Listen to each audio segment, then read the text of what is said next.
Master को प्रणाम। तो असलियत की राह में हम अपने असली जीवन को समझें कि हम अभी जी रहे हैं।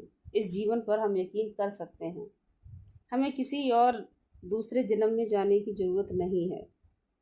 तो वही चारी जी लिखते हैं मेरे गुरुदेव में, किसी दूसरे मौके पर गुरुदेव ने मुझे समझाया, यानी कि बाबूजी ने समझाया कि अपने इस जीवन पर यकीन कर सकते हैं, क्योंकि इसे हम जी रहे हैं। इसीलिए उसके होने के बाद हमें किसी दूसरे सबूत की ज़रूरत नहीं है। जहाँ तक पिछली ज़िंदगी या भावी ज़िंदगी का सवाल है, इस बारे में हर धर्म की अलग अलग राय है।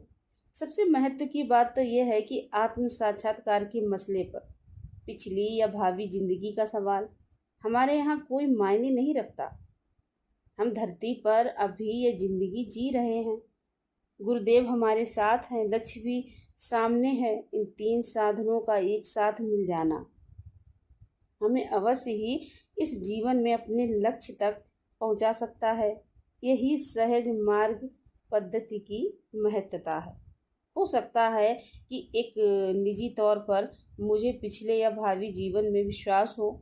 जिस धर्म में मैं पैदा हुआ हूँ उसमें यही सीख दी जाती है, इसीलिए ऐसा विश्वास करें कि मेरे लिए स्वाभाविक हो सकता है। लेकिन जहाँ तक आध्यात्मिक साधना का महत्व है, दूसरों के लिए इस पर विश्वास करना जरूरी नहीं है।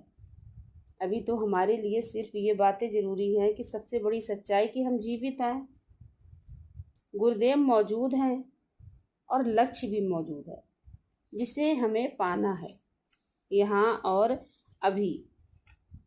किसी दूसरे मौके पर किसी ने सवाल उठाया कि लक्ष्य तक पहुँचने के लिए अनेक जन्मों की आवश्यकता होती है।